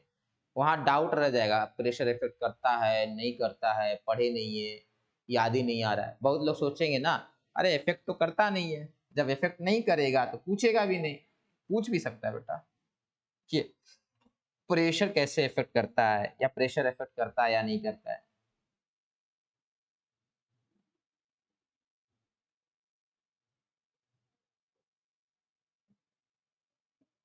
Pressure has no effect. क्यों नहीं इफेक्ट होता है बेटा? अभी तक आप लोग फिजिक्स में पढ़ चुके हैं, सॉलिड को कंप्रेस कीजिएगा नेग्लिजिबल चेंज, लिक्विड को कंप्रेस कीजिएगा negligible change. Solid and liquid are incompressible. आप बोलेंगे सर लिक्विड तो होता है, अरे लिक्विड एकदम एकदम एकदम नेग्लिजिबल कंप्रेस होता है। अगर लिक्विड कंप्रेस होता ना बेटा, तो ये हाइड्रोलिक वाला क्रेन, ये हाइड्रोलिक सिस्टम आता ही नहीं। फिर आज भी है ना, मजदूर लोग रस्सी से ना सामान ऊपर ले जाते, ये क्रेन वगैरह नहीं आता अगर हाइड्रोलिक नहीं होता तो। इनकम्प्रेसिबल है, both solid and liquid are incompressible, both solid and liquid are incompressible. तो प्रेशर से सॉलिड और लिक्विड में चेंज नहीं है, इसीलिए कोई चेंज सॉल्युबिलिटी में भी नहीं है। चलिए आगे बढ़ते हैं। अब जो इम्पोर्टेंट टॉपिक, हाँ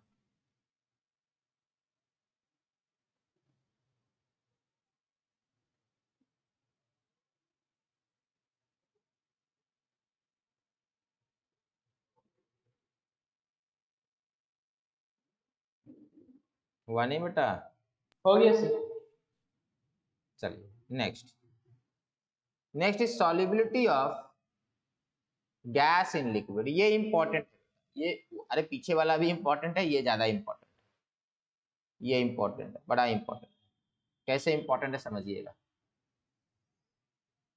इसमें आपका आगे थ्योरेटिकल क्वेश्चन भी आएगा और न्यूमेरिकल दोनों आएगा, थ्योरेटिकल एंड न्यूमेरिकल बोथ आएगा, बोथ आएगा। चलिए, every gas dissolve in every liquid. हर तरह का गैस हर तरह का लिक्विड में डिजॉल्व करेगा। फर्क इतना है, सम गैसेस में be highly soluble, some gases may be highly soluble, some gases may be negligibly soluble, but not insoluble. Ammonia पानी में हाईली सॉल्युबल है, पेट्रोल में इनसॉल्युबल नहीं है। पेट्रोल में थोड़ा सा सॉल्युबल होगा, भले ही कितना भी कम क्यों ना हो, सॉल्युबिलिटी उसका जीरो नहीं होगा, इम्पॉसिबल। बुक्स में लिखा रहेगा आपको most of the gas are soluble in liquid, most of the gas नहीं है, ऑल गैसेस। गैस का अपने पास बेटा गैस बहुत लिमिटेड है, लिक्विड अनलिमिटेड है, गैस बहुत लिमिटेड। गैस कितने ही है अपने पास? ये सेट में कितने लोग हैं पता है कुछ? एक बार रिपीट कीजिए। चलिए, गैसेस बहुत लिमिटेड है नेचर में, तो ऑल गैसेस समझ लीजिए कि are almost soluble in all liquid. पानी के अंदर हर तरह का गैस आपको मिल जाएगा, थोड़ा कम मिलेगा, थोड़ा ज्यादा मिलेगा, पर मिलेगा जरूर। जीरो नहीं हो सकता सॉल्युबिलिटी किसी का पानी में। चलिए आगे बढ़ा दें। अब समझिएगा कैसे। ये अपने पास एक कंटेनर है और ये कंटेनर में वाटर है। क्यों सॉल्युबल होता है समझिएगा। ये कंटेनर में वाटर है या कोई लिक्विड है, सम लिक्विड इज देयर और we can call this solvent. कोई लिक्विड को तो ही सॉल्वेंट बोले। अब समझो बात को, इसके ऊपर यहां पर कुछ गैस मॉलिक्यूल आपने रख दिया।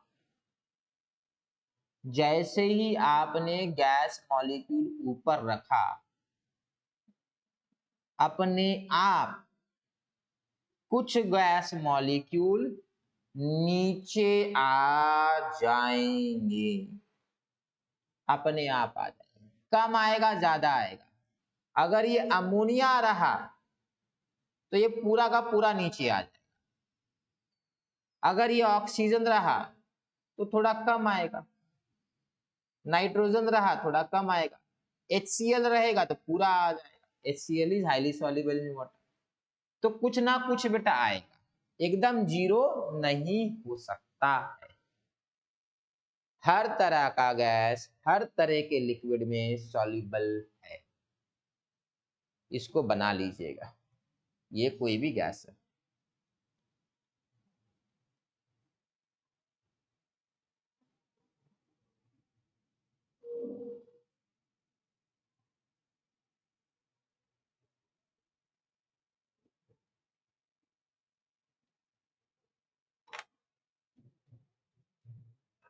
हर तरह का गैस हर तरह के लिक्विड में सॉल्युबल है।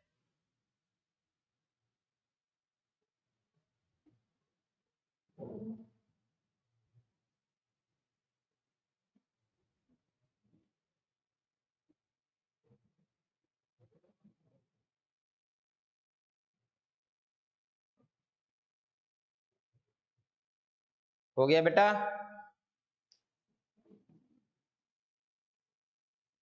Yes sir. हाँ सर हो गया। चलिए नेक्स्ट। अब है solubility of A gas versus pressure. Last time किए थे solubility of solid versus temperature and pressure. अब है solubility of gas versus pressure. Pressure बढ़ाएंगे तो सॉल्युबिलिटी कैसे चेंज करेगा, बड़ा इंपॉर्टेंट कॉन्सेप्ट है, समझिएगा। ये आपने एक बीकर लिया, बीकर के ऊपर बेटा यहाँ सरफेस के ऊपर आपने गैस रखा। आप बोलेंगे हमें ढक्कन लगा के रखना है, क्यों? अदरवाइज जो गैस होगा वो बाहर निकल जाएगा ना, ढक्कन लगा के रखना है। आपने ऊपर कुछ गैस दे दिया, मैंने अभी अभी आपको एक्सप्लेन किया था बाय वे ऑफ डिफ्यूजन। बेटा देखो गैस हाईली डिफ्यूज करते हैं, बेटा गैस हाईली डिफ्यूज करते हैं, तो इसीलिए अंदर चला जाएगा बाय वे ऑफ डिफ्यूजन।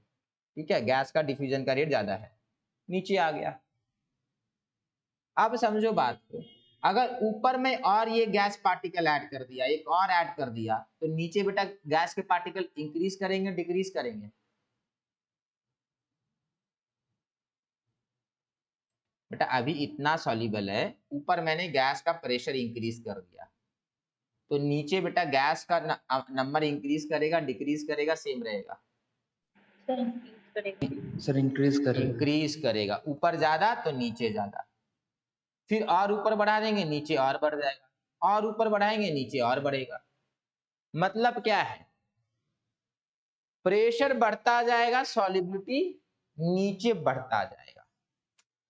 तो solubility of gas increase with increase of pressure. फिर एक हेनरी भाई साहब आए, उन्होंने इसके ऊपर लॉ लिख के दे दिया, उन्होंने इसके ऊपर लॉ ही लिख दिया और बोला more is the pressure more is the solubility. अब लॉ लिखा है तो कोई इक्वेशन भी दे दिया उन्होंने, उसी का नाम है हेनरीज लॉ, उसी का नाम है हेनरीज लॉ। तो लिखा आपने सॉल्युबिलिटी ऑफ गैस, टॉपिक लिखना है solubility of gas increases with increase of pressure, और ये वाला डायग्राम बना लेना है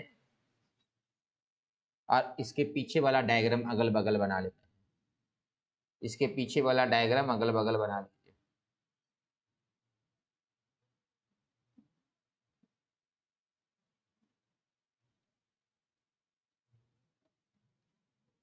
बेटा डायग्राम बनाया कीजिए, जल्दी जल्दी याद हो जाता है, फिर सॉरी रिवाइज हो जाता है, याद नहीं, जल्दी जल्दी रिवाइज हो जाता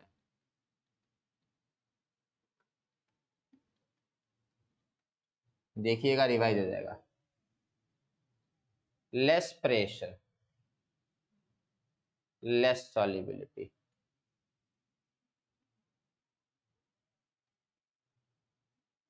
less pressure less solubility.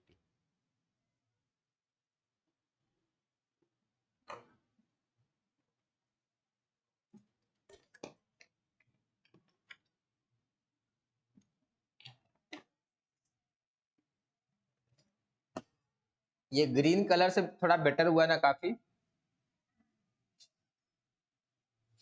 Yes sir.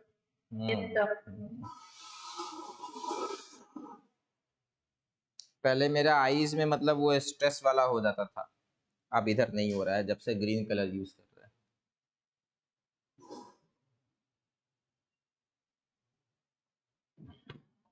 किसी का पावर बढ़ा है क्या चश्मे का?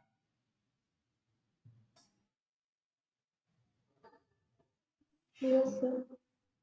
किसका बढ़ा बेटा, फिर से बोलिए। सर मेरा। अच्छा आपका बढ़ गया, कितना आ गया बेटा अब? सर 4.5 के आसपास होंगे। सिंगल या बोथ? बोथ। बाप रे, पहले कितना था बेटा? 4.8 था, 3.5 और 4। तो मेरा भी बढ़ गया है आपका कितना था तमन्ना बेटा पहले? सर, 5 से 6 एक आंख में। 5 पावर है, 5 से 6 हो गया। यस सर, लेफ्ट आई पे। लेफ्ट आई। हम्म, सर प्रवीण सर को भी बोल दीजिएगा ग्रीन। क्या बेटा? अच्छा ग्रीन कलर करने के लिए ना? हाँ बेटा बोलिए, क्या बोल रहे थे? सर प्रवीण सर को बोल दीजिएगा ग्रीन कार्ड। ग्रीन कलर करने के लिए ना, हाँ ठीक है बोल देंगे, मैं बोल देता हूँ। चलिए ये हो गया, आगे बढ़ते हैं। अब देखिएगा solubility of gas versus temperature, यहाँ पे पता है हेनरी लॉ अब ये डिस्कस करेंगे, पहले इसको खत्म कर लेते हैं। सॉल्युबिलिटी ऑफ, ये गड़बड़ हो गया, पहले ये गैस वर्सेस टेम्परेचर होना था, बाद में गैस वर्सेस प्रेशर होता है, बट कोई फर्क नहीं पड़ता है। लिखना है हम लोग को solubility of gas in liquid, बस लिख दिए। चलिए इन लिक्विड, हाँ जरूरी नहीं है, पता नहीं चलेगा। हाँ बताइए solubility of gas in liquid क्या होगा, यहाँ पे fill in the blanks. increases with increasing temperature, decreases with increasing temperature, and why?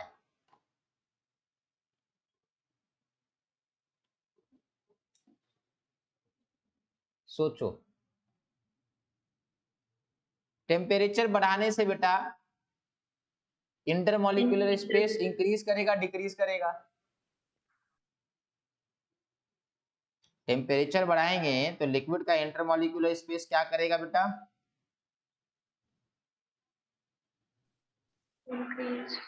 Increase करेगा। बहुत बढ़िया। तो बेटा सॉल्युबिलिटी क्या करेगा,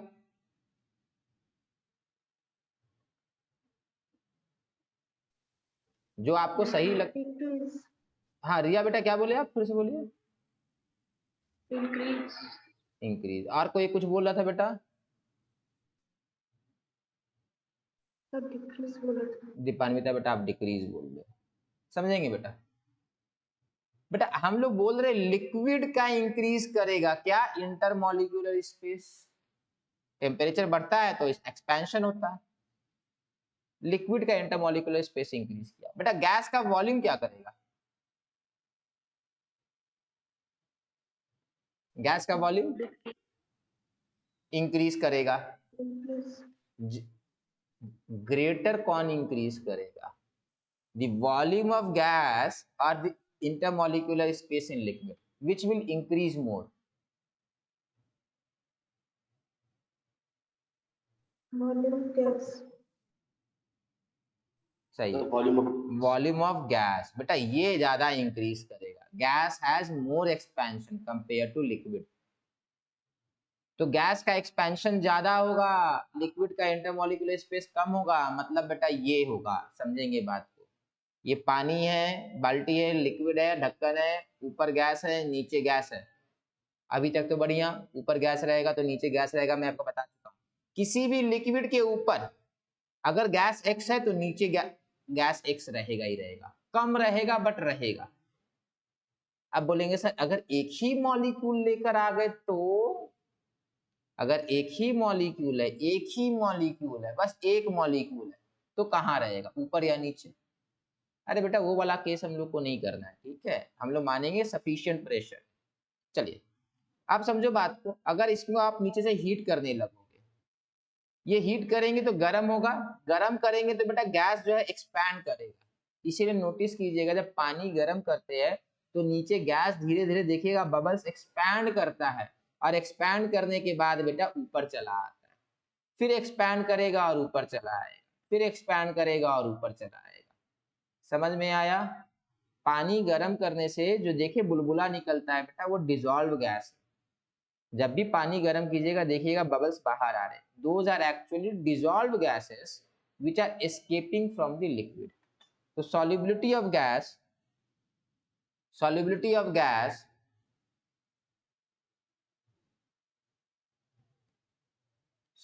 of gas decreases with increasing temperature because gas expands much more than liquid, much more than liquid। ये आपको ध्यान रखना है, गैस का एक्सपेंशन लिक्विड से बहुत ज्यादा होता है, इसलिए गैस जो है हमेशा आप देखिएगा जब भी पानी बॉईल कीजिए, कोई भी लिक्विड बॉईल कर लीजिए, उसका सॉल्युबिलिटी गैस, उसके अंदर गैस का सॉल्युबिलिटी हमेशा कम होगा। एक्सोथर्मिक एंडोथर्मिक कोई मतलब नहीं है। Whatever the liquid it is, the solubility will decrease, solubility will decrease। किसी को डाउट है बेटा इसमें? चलो सर आगे बढ़ते, ये इंपॉर्टेंट टॉपिक है बेटा, ये पूछता है ट्रू फॉल्स में, गारंटीड आएगा। आप मान लेते नीट दे रहे हो, जेई मेन दे रहे हो, कम से कम जेई मेन भी और नीट भी बेटा 4 बार दोगे आप लोग, 4 बार देंगे ना, 4 सीटिंग होने लगा है ना अब तो। 4 सीटिंग में, एक सीटिंग में आपके ऊपर ये क्वेश्चन आना ही आना है। 4 बार दीजिएगा ना तो एक बार आपको मिल ही जाएगा ये क्वेश्चन इसके ऊपर। चलिए अब बात करेंगे हेनरीज लॉ की। लिखाए थे ना, बोले थे ना हेनरी ने पहला लॉ दिया था किसके बारे में, pressure and solubility of gas के बारे में, इन्होंने इसका लॉ दिया था। ये है विलियम हेनरी। अच्छी बात इनका देखिए, हेयर स्टाइल देखिए, साइंटिस्ट पुराने हैं, बहुत पुराने साइंटिस्ट है। आपको लग रहा होगा 90 वाले, नहीं, ये थॉमसन से पहले वाले लोग हैं।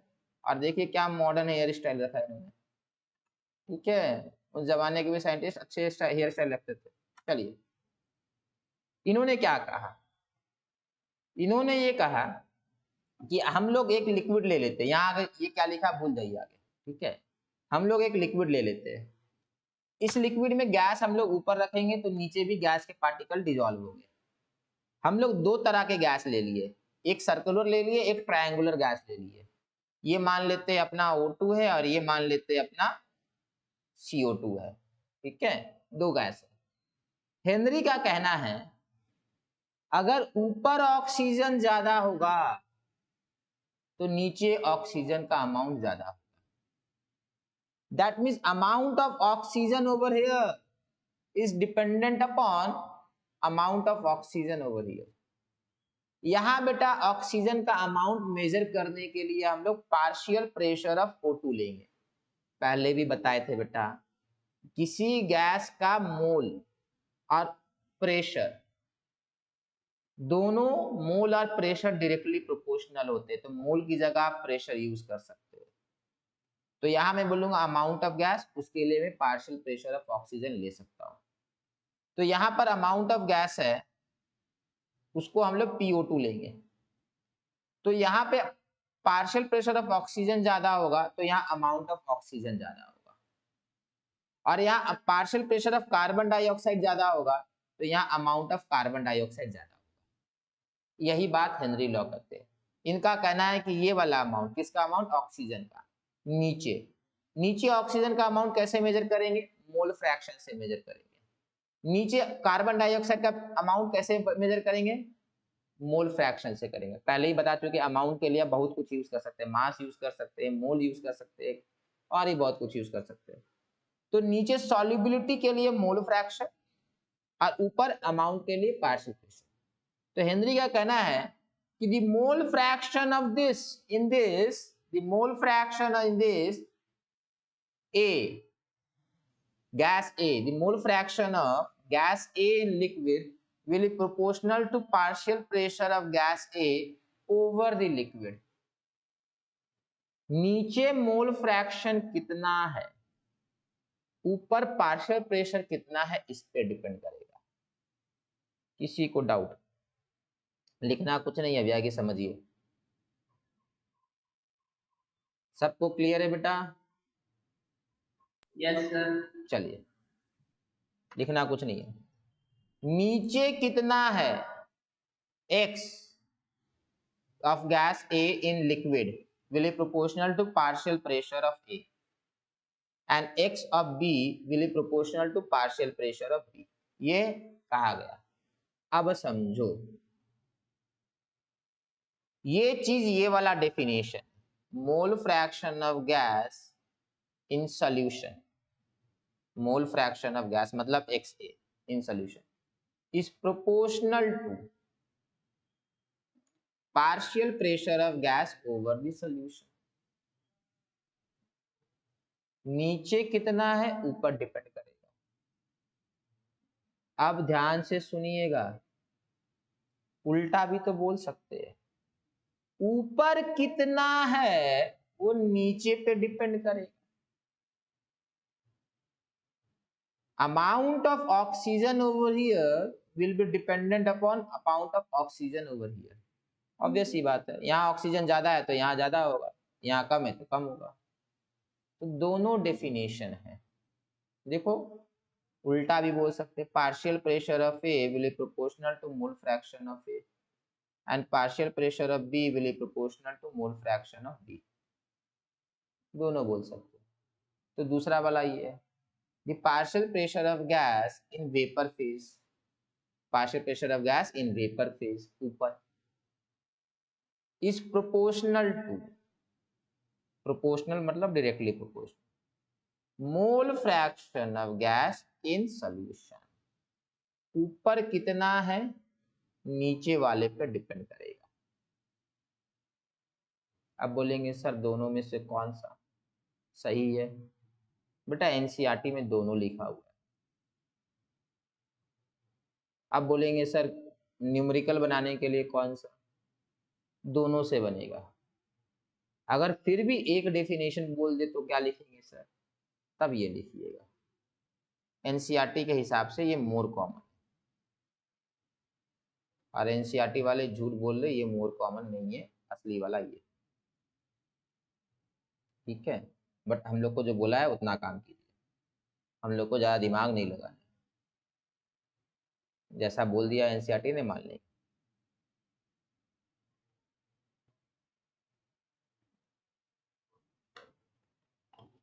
चलिए बेटा इसको कॉपी कीजिए, दोनों डेफिनेशन को मोर कॉमन लिखिए, ये सब कीजिए। हेनरीज लॉ आएगा,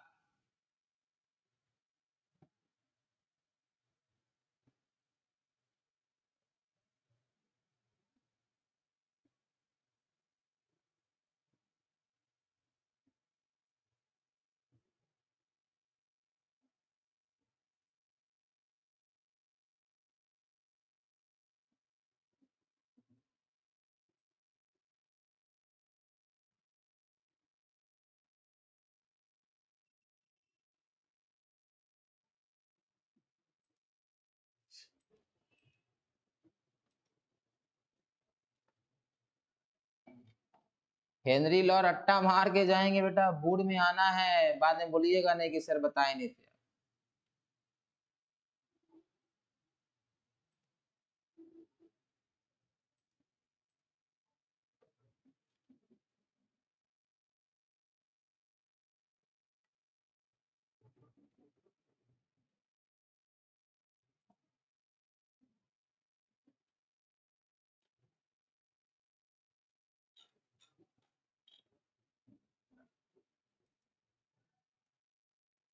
हो गया बेटा? Yes sir. सबका हो गया? चर्चिल बेटा हो गया आपका?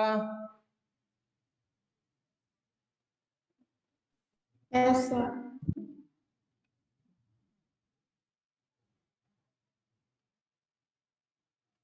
सायनदीप बेटा लिख लिए? Yes sir. चलिए आप समझिएगा बात को। अब इसी को हम लोग मैथमेटिकली लिखेंगे, लिखना है मैथमेटिकली, ध्यान से देखिएगा, मैथमेटिकली ध्यान से समझिएगा। ऊपर वाला अगर लिखेंगे बेटा तो है mole fraction of gas in solution, mole fraction of gas in solution is proportional to partial pressure. और नीचे वाला लिखेंगे तो क्या हो जाएगा, partial pressure of gas is proportional to mole fraction. हम लोग को सेकंड वाला लिखना है, partial pressure of gas A is proportional to mole fraction of gas A in solution. तो बेटा इक्वालिटी लेकर आना होगा, तो partial pressure of A is equal to some constant, Henry ने लॉ दिया तो हेनरी ने अपना नाम रख दिया हेनरी कांस्टेंट, सबको ऐसा करते हैं बेटा, कोई नया बात नहीं है, ठीक है। तो P A is equal to K H into X, ये आपका हेनरी लॉ हो गया, Henry's law, Henry's law, P A is equal to K H into X, P H is equal to K into X ए।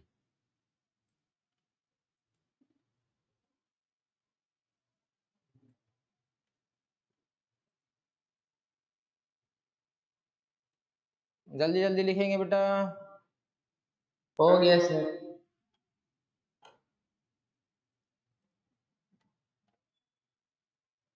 ये आपका Henry law हो गया ना। What is के एच बेटा, लिख लेंगे बगल में, के H is nothing but Henrys constant, Henrys constant, हाँ हेनरीज कांस्टेंट, हेनरीज कांस्टेंट। तो इसका कोई वैल्यू है? क्या बेटा? इसका कोई वैल्यू है? आ रहे एक एक करके, चलिए आगे लिखेंगे। यूनिट ऑफ हेनरीज कांस्टेंट क्या आएगा सबसे बेटा, पार्शियल प्रेशर है, केएच है, मोल फ्रैक्शन है, पार्शियल प्रेशर है, केएच है, मोल फ्रैक्शन। इसका यूनिट क्या होता है, कोई बताएगा क्या है इसका मोल फ्रैक्शन का यूनिट? नो यूनिट, बहुत बढ़िया। इसका यूनिट क्या होता है? बार मान ले। क्यों बेटा? ऐसा यूनिट बार है ना प्रेशर का, पास्कल है सॉरी। बार मान लिए इसका, तो इसका भी क्या आ जाएगा? बार आ जाएगा। या इसका एटीएम तो इसका एटीएम, इसका ये तो उसका ये। समझ में आया बेटा? किसी को कोई डाउट?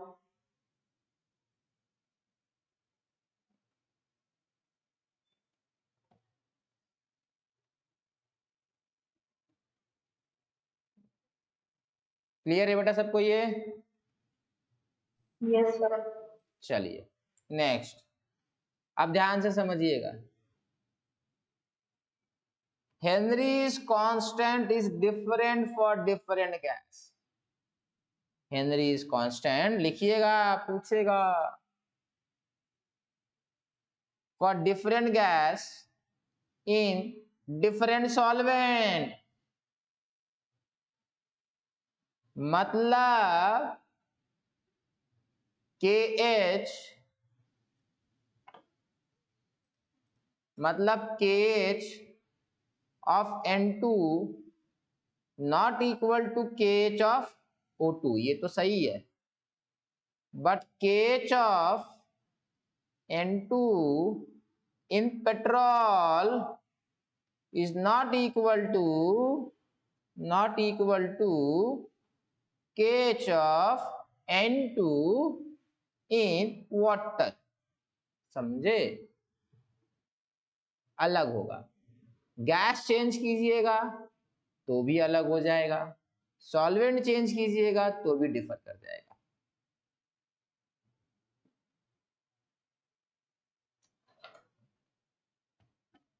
हो गया बेटा? चलिए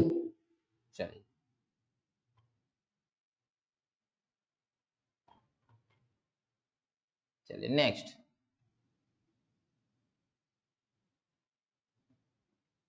मिटा रहे। Henry's constant is different for same gas, gas same है इस बार टेम्परेचर अलग है।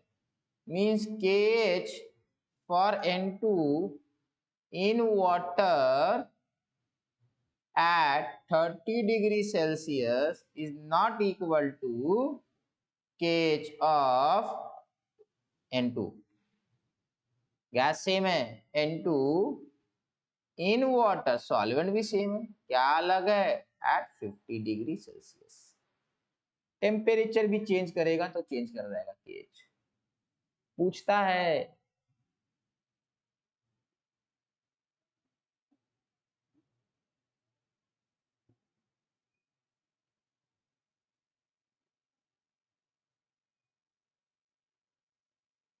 चलिए आगे बढ़े। Yes sir.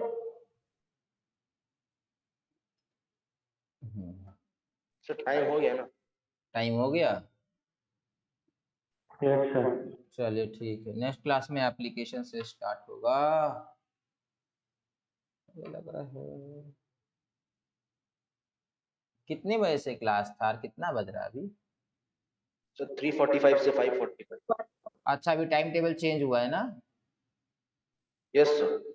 Yes sir.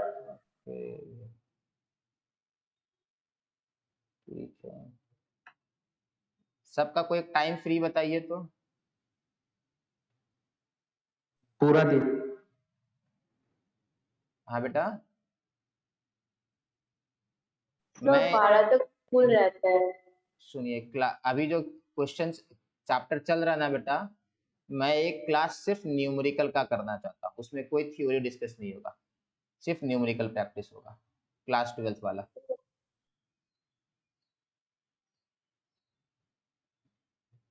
ठीक है? Okay sir. आज है आपका वेंसडे। ठीक है, कल कौन कौन सी क्लास है आप लोग की? शाम को सब फ्री है ना बेटा? शाम को सब फ्री रहते ना? यही का क्लास है ना, उसके बाद तो फ्री रहते हैं। सर 8 तक माई स्कूल का होता है।